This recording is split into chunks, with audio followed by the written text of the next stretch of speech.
Hi guys, this is your Jasmine here. I hope you all are fine, doing well with your studies.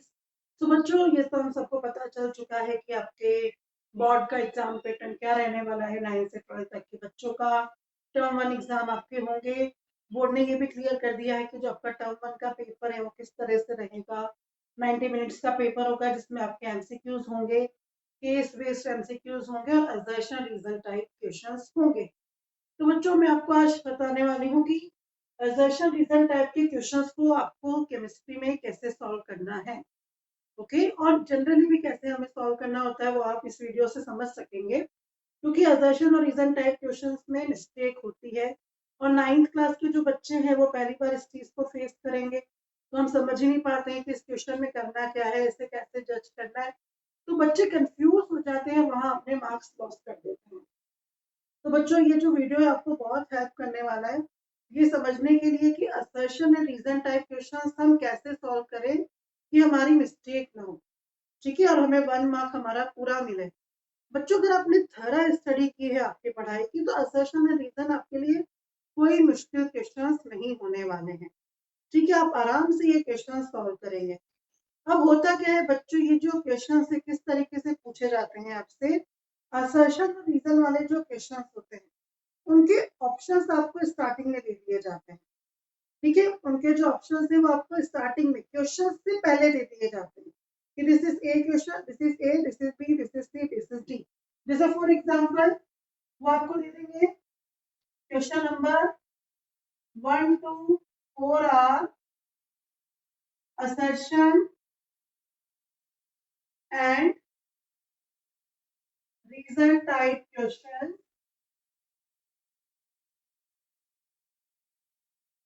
Choose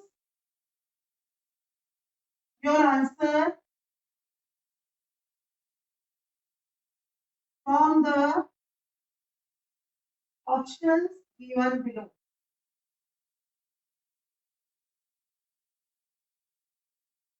okay, इस तरीके से आपको यहाँ पे question दिया जाएगा और ऑप्शंस आपको स्टार्टिंग में दे देंगे और असर्शन और रीजन नीचे दिए जाएंगे। ऊपर के ऑप्शंस में से आपको आंसर चूज करना है। मतलब हर एक क्वेश्चन के नीचे से अलग से ऑप्शन नहीं मिलेगा। ओके, ऐसा नहीं होता है। ऑप्शंस ऊपर से और सारे क्वेश्चन एक जैसे हैं क्योंकि सारे क्वेश्चन के ऑप्शन सेम है, इसीलिए वो ऑप्शन को ऊपर एक साथ कॉमनली आपको दे देंगे। तो ऑप्शंस क्या क्या आ सकते हैं असर्शन और रीजन टाइप के क्वेश्चन में। एक हमारा क्वेश्चन आपका जो ऑप्शन है वो आता है both assertion and reason are correct and reason is correct explanation of assertion।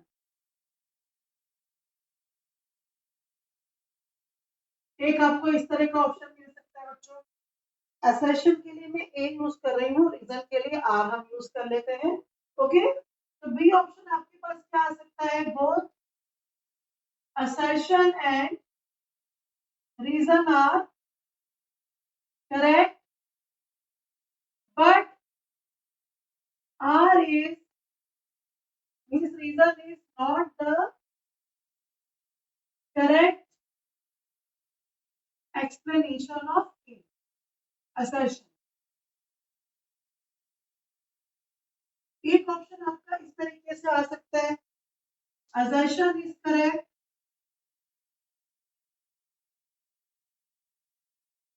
but reason is incorrect।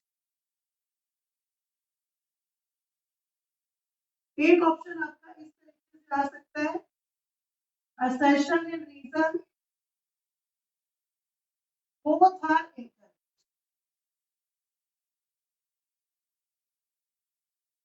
और हो सकता है कि एक ऑप्शन आपका इस तरीके से आ जाए assertion is incorrect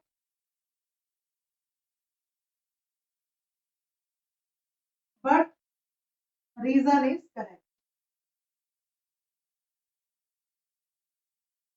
तो इस तरह के ऑप्शंस आपको मिल सकते हैं assertion and reason type questions को सॉल्व करने के लिए।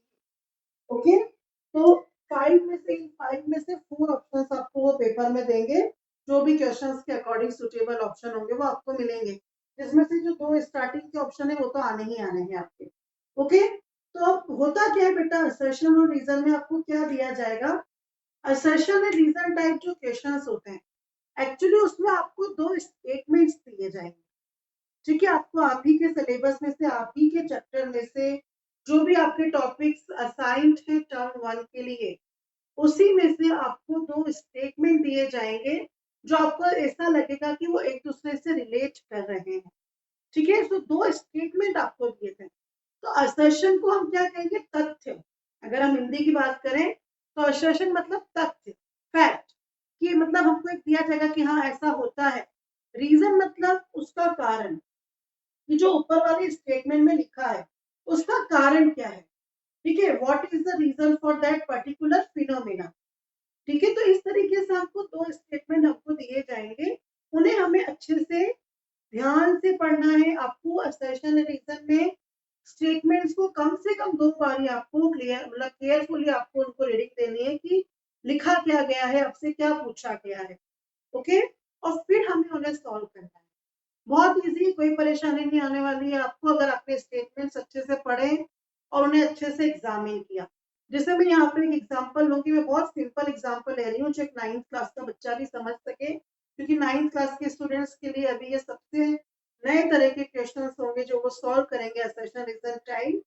बाकी 10th 11th 12th में फिर भी बोर्ड ने पिछले सालों में असर्शन रीजन देना स्टार्ट कर दिया है पेपर में, तो बच्चों को थोड़ी प्रैक्टिस है उस चीज की। बट 9th स्टैंडर्ड के बच्चों के लिए ये वीडियो वाकई में बहुत काम का होने वाला है। बाकी सभी को देखना चाहिए कि हम कैसे मतलब असर्शन और रीजन को एररलेस हम सॉल्व कर सकते हैं। ओके, तो एग्जांपल ले लेती हूँ मैं यहाँ पे, बहुत सिंपल एग्जांपल होगी जो सब बच्चों को समझ आ जाए।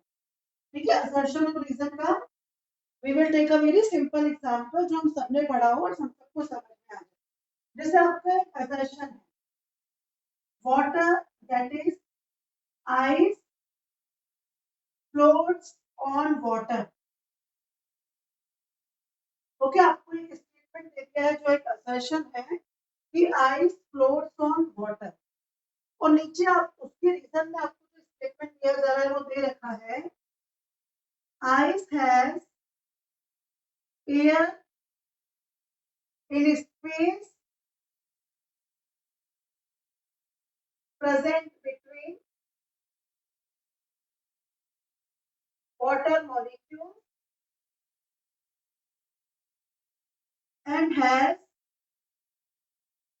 cage-like structure. अब बच्चों हम इस क्वेश्चन को सॉल्व कैसे करेंगे, तो आपके सामने क्वेश्चन है और आपको उसमें 2 स्टेटमेंट्स दे दिए हैं उन्होंने। पहला स्टेटमेंट क्या दिया हमें एग्जाम में कि ice floats on water, ice पानी पर तैरती है। ठीक है, फर्स्ट स्टेटमेंट हमको ये दिया गया है। और सेकंड स्टेटमेंट हमें क्या दिया है, ice has air in space present between H2O molecules and has cage-like structure. Okay, तो बच्चों अब आप इस क्वेश्चन को कैसे सॉल्व करेंगे। आप सबसे पहले दोनों स्टेटमेंट को पढ़ के ये पता करेंगे कि क्या दोनों ट्रू हैं। ये आपको पहले आइडेंटिफाई करना है कि क्या ये दोनों स्टेटमेंट ट्रू दिए गए हैं या इसमें से कोई फॉल्स तो नहीं है, कोई रॉन्ग स्टेटमेंट तो नहीं है, मतलब ऐसा कुछ दे दिया जो होता ही नहीं। ठीक है, तो पहला स्टेटमेंट हमने पढ़ा कि आइस फ्लोट्स ऑन वाटर, ये बिल्कुल ट्रू है। जो बर्फ है वो आपकी पानी पे तैरती है, तो ये आपका क्या हो गया, ट्रू स्टेटमेंट। तो हमको पता चल गया कि दिस स्टेटमेंट इज ट्रू। अब नीचे देखते हैं, ice has air in space present between water molecules and has cage like structure. ये स्टेटमेंट भी बिल्कुल ट्रू है क्योंकि ऐसा होता है ना, आइस में जो वाटर मॉलिक्यूल्स है उसके बीच में स्पेस होता है और उसका जो स्ट्रक्चर है वो केज लाइक होता है। मतलब हमें ये पता चल गया कि assertion and reason both the statements are correct given to us, they are correct। अब आपको क्या आइडेंटिफाई करना है बच्चों, ये जो नीचे वाला आपका स्टेटमेंट है, जो रीजन वाला स्टेटमेंट, क्या ये ऊपर वाले के वाई को समझा सकता है। आप इस स्टेटमेंट को वाई क्वेश्चन में चेंज कर दीजिए, why ice floats on water. तो हमें ये फाइंड करना है कि ऊपर वाला जो फैक्ट है उसका कारण, उसका रीजन, क्या ये नीचे वाला स्टेटमेंट एक्सप्लेन कर सकता है। ठीक है, why ice floats on water, उसका रीजन निकालना है कि क्या ये नीचे वाला स्टेटमेंट उसका रीजन है। तो नीचे वाला स्टेटमेंट आप फटाफट पकड़ लोगे कि यस ये तो इसका रीजन है। आइस के जो वाटर मॉलिक्यूल्स है उसमें एयर स्पेस होता है, उसका केज लाइक स्ट्रक्चर होता है, जिसकी वजह से उसकी डेंसिटी कम होती है और वो पानी पे तैरती है। तो हमने आइडेंटिफाई कर लिया कि रीजन इस असर्शन का करेक्ट एक्सप्लेनेशन है। तो आपके इस क्वेश्चन का आंसर क्या हो जाएगा, आपका ऑप्शन ए। ठीक है, फिर आप लिखकर आएंगे कि आपका कौन सा आंसर सही है, ऑप्शन ए। ऑप्शन ए पे आप टिक करेंगे। ठीक है, तो इस तरीके से हमने इस क्वेश्चन को सॉल्व किया। हमें पहले वाला जो असर्शन है हमें ये देखना है कि उसका वाई दूसरा वाला स्टेटमेंट समझा पा रहा है कि नहीं पा रहा है, ये हमें इसमें बेसिकली सर्च करना होता है। और सबसे पहले तो हमें ये सर्च करना है कि दोनों स्टेटमेंट क्या सही है या उसमें कुछ गलती है। सबसे पहले हमें ये फाइंड करना है इसके अंदर। ओके, एक और एग्जांपल मैं यहाँ पे ले रही हूँ मैं आपको समझाने के लिए। Let us see one more example to explain your assertion and reason type of question. Next example भी मैं बहुत कॉमन देने वाली हूँ जो अब सभी बच्चों को, मतलब एक नॉर्मल साइंस के बच्चों को इजीली समझ में आ जाए। ठीक है, ऐसा एग्जांपल मैं लूंगी क्योंकि ये जो वीडियो है मैं कॉमनली बना रही हूँ 9 to 12 बच्चों के लिए, ताकि सभी के पेपर में इस तरह के असर्शन रीजन क्वेश्चन आने वाले हैं। तो हम एक असर्शन ले लेते हैं। ठीक है, तो what is the assertion, zinc displaces copper from aqueous copper sulfate solution। ये आपका एक स्टेटमेंट है, zinc displaces copper from aqueous copper sulphate solution. नीचे हमारा एक रिजल्ट आपको रीजन दे देंगे, zinc is present above than hydrogen in activity series और रिएक्टिविटी सीरीज। ये हमको क्या दे दिया, उन्होंने रीजन दे दिया। ठीक है, this they have given us the reason. तो अब पहला स्टेप क्या, पहले आपको ये फाइंड आउट करना है, जैसे लास्ट क्वेश्चन में मैंने आपको बताया कि क्या दोनों स्टेटमेंट सही हैं, whether both the statements are true। ये हमको सबसे पहले फाइंड आउट करना है, this is our first priority. Okay, तो उसके लिए दो बार बच्चों कम से कम आपको केयरफुली पढ़ना है स्टेटमेंट।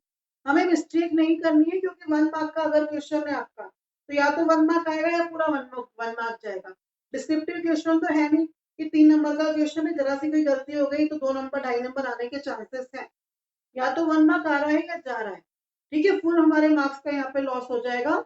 इसीलिए आपको कम से कम 2 बार दोनों स्टेटमेंट्स को केयरफुली पढ़ना ही है। आपने केयरफुली पढ़ लिया, आप अपना आंसर अच्छे से सॉल्व कर दोगे। ठीक है, तो हमारा जो पहला स्टेटमेंट है, zinc displaces copper from aqueous copper sulphate solution, this is our first statement. ये बिल्कुल सही है। जिंक जो है वो कॉपर सल्फेट सॉल्यूशन से कॉपर को डिस्प्लेस करता है और ZnSO4 बना लेता है ना। ये हमारी जो कॉमन रिएक्शन है, मेरे ख्याल से 8th क्लास के बच्चों ने भी पढ़ रखी है ये रिएक्शन। ओके, बहुत ही कॉमन रिएक्शन है। जिंक तो 9th क्लास के बच्चे भी जानते हैं इस रिएक्शन को कि जिंक जो है वो कॉपर को डिस्प्लेस कर सकता है। नेक्स्ट स्टेटमेंट पढ़ना, zinc is present above than hydrogen in activity series. क्या जिंक एक्टिविटी सीरीज में हाइड्रोजन से ऊपर है। ठीक है, जिंक की जो पोजीशन है एक्टिविटी सीरीज में वो हाइड्रोजन से ऊपर है। तो बच्चों अब दोनों जो हमारे असर्शन और रीजन है वो ट्रू है, दोनों स्टेटमेंट सही है अपनी अपनी जगह पर। अब हमको देखना है ऊपर वाले के वाई का आंसर, कि why zinc displaces copper from aqueous solution. ऊपर वाले स्टेटमेंट को वाई क्वेश्चन में चेंज करना है आपको। ओके, आपको ऊपर वाले क्वेश्चन को जो स्टेटमेंट है उसको वाई क्वेश्चन में आपको चेंज कर देना है और आपको ये स्टडी करना है कि क्या नीचे वाला इस वाई का आंसर है। तो इसका वाई का आंसर क्या आएगा आपके दिमाग में, कि zinc replaces copper from aqueous solution because zinc is present above copper in the activity. ठीक है, क्योंकि हम जिंक की रिएक्टिविटी कॉपर से कंपेयर कर रहे हैं, हाइड्रोजन से थोड़ी थोड़ी ना दिया कि zinc displaces hydrogen from dilute HCl solution, फिर तो हम हाइड्रोजन से करते हैं, तो हम इसकी रिएक्टिविटी किससे कंपेयर कर रहे हैं, कॉपर से कंपेयर करेंगे।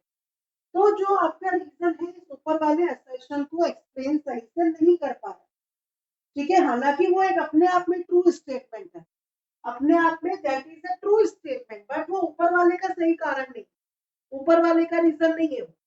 तो आपका यहाँ पे कौन सा ऑप्शन करेक्ट हो जाएगा बेटा इस क्वेश्चन के लिए, आप कौन सा ऑप्शन लगाकर आ जाओगे, बी, ठीक है, that both A and R are correct but R is not the correct explanation of assertion. आया समझ में, ठीक है, तो इस तरीके से हमारा ये क्वेश्चन बिल्कुल सही सॉल्व हो गया। ओके, तो बच्चों बस वही है कि आपको असर्शन रीजन में रीडिंग केयरफुली करनी है, जो सबसे इंपॉर्टेंट थिंग है असर्शन और रीजन क्वेश्चन में, हमें रीडिंग जो है वो केयरफुली करनी है, बहुत ज्यादा हमें केयरफुली रीडिंग करनी पड़ेगी यहाँ पे। अब जैसे हम एक और क्वेश्चन ले लेते हैं एग्जांपल के लिए, ठीक है, let us see one more question of assertion and reason for example, ठीक है, तो हम लिखते हैं असर्शन है मेरा, suppose that X-rays are most energetic electromagnetic radiation.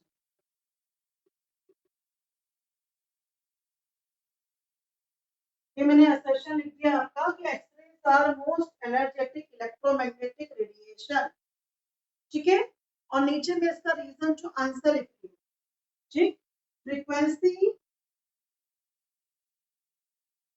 Of X-rays is less than gamma rays but greater than or higher than UV rays। 11th-12th के बच्चे समझ लेंगे इस क्वेश्चन को अच्छे से, ठीक है, क्योंकि थोड़ा सा 11th-12th के सिलेबस में से भी हमको देखना चाहिए एग्जाम पर। तो बच्चों X rays are most energetic electromagnetic radiation, reason दिया है frequency of X rays less than gamma rays but greater than UV rays, higher than UV rays. Okay, तो स्टेटमेंट पढ़ के सबसे पहले ये फाइंड कर लो कि ट्रू है या फॉल्स। तो बच्चों तुम पहला स्टेटमेंट पढ़ो, X rays are most energetic electromagnetic radiation, तो ये हमारा फॉल्स हो जाता है, क्योंकि एक्सरेज से भी ज्यादा energetic electromagnetic radiation gamma rays cosmic rays हमारे पास है, ठीक है, तो ये हमारा स्टेटमेंट मतलब असर्शन ही आपका फॉल्स है, ठीक है। अब हमको नीचे वाला देखना पड़ेगा कि नीचे वाले की सिचुएशन क्या है, ये ट्रू है या फॉल्स है। Okay, frequency of X rays is less than gamma rays but greater than UV rays, ये आपका बिल्कुल सही है ना, एक्सरे जो होती है वो गामा और यूवी के बीच में होती है इलेक्ट्रोमैग्नेटिक स्पेक्ट्रम में, है ना, एक्सरे की जो फ्रीक्वेंसी है वो गामा से तो कम है लेकिन यूवी से ज्यादा होती है, तो ये आपका ट्रू स्टेटमेंट है। तो assertion is incorrect but reason is correct, ये आपने ऑप्शन अपना टिक कर दिया कि असर्शन हमारा जो है वो इनकरेक्ट है और रीजन हमारा जो है वो करेक्ट है। तो इसमें तो इजी है, अगर दोनों में से एक स्टेटमेंट फॉल्स है या दोनों स्टेटमेंट ही फॉल्स है, फिर हमको रीजन को एग्जामिन करने की जरूरत नहीं है कि रीजन हमारे असर्शन को समझा पा रहा है या नहीं समझा पा रहा है। अगर आपके दोनों स्टेटमेंट ट्रू हैं, दोनों के दोनों स्टेटमेंट आपके सही हैं, उस केस में आपको फर्स्ट वाले स्टेटमेंट को वाई क्वेश्चन में चेंज करके नीचे वाले को जज करना है कि क्या वो ऊपर वाले के वाई क्वेश्चन का आंसर है, ठीक है, दैट्स इट। इसी तरीके से हो सकता है बेटा आपको जो दोनों स्टेटमेंट है उसमें से असर्शन करेक्ट मिल जाए, रीजन इनकरेक्ट मिल जाए, या फिर आपके दोनों स्टेटमेंट ही वो फॉल्स थे। तो आपको थरली आपके क्वेश्चन को रीड करके यहाँ अपना आंसर फाइंड आउट करना, ठीक है, आपको अपना थरली आपको अपना आंसर यहाँ पे क्वेश्चन को अच्छे से रीड करके फाइंड आउट करना, आप बिल्कुल मिस्टेक नहीं करोगे। और अगर आपके असर्शन और रीजन दोनों ही स्टेटमेंट आपके ट्रू निकल रहे हैं तो आप असर्शन को वाई क्वेश्चन में चेंज कीजिए और उसका देखिए कि नीचे वाला रीजन उस वाई क्वेश्चन का आंसर है या नहीं, and you will get your answer. Okay बच्चों, तो ये एक असर्शन और रीजन जो आपके क्वेश्चन है उसको आपको ऐसे थरली सॉल्व करना है। रीडिंग मोस्ट इंपॉर्टेंट है, इसमें केयरफुल रीडिंग, कॉन्सेंट्रेट होकर आपको क्वेश्चन को रीड करना है, आप बिल्कुल मिस्टेक नहीं करोगे, आपके आंसर सही आएंगे। ओके, तो आज के लिए इतना ही बहुत है। आई होप ये वीडियो मेरी आपकी हेल्प करेगा। आपके टर्म 1 एग्जामिनेशन में, और आप ज्यादा से ज्यादा स्कोर करोगे। असर्शन और रीजन क्वेश्चंस कॉम्पिटिटिव एग्जाम्स में भी आते हैं, तो वहां भी आपको हेल्प मिलेगी। ओके बच्चों, तो अच्छे से पढ़ाई कीजिए, असर्शन और रीजन क्वेश्चंस की प्रैक्टिस कीजिए। मैं कोशिश करूंगी कि टॉपिक वाइज मैं असर्शन और रीजन क्वेश्चंस भी आपके साथ शेयर कर सकूं। ओके, टिल देन आप लोग खुश रहिए, स्वस्थ रहिए, stay healthy, stay happy, take care of yourself, bye bye. अगर आपको अच्छा लगा है वीडियो तो please share to your friends, ask them to subscribe the channel and hit the like button, give some comment also. Bye bye.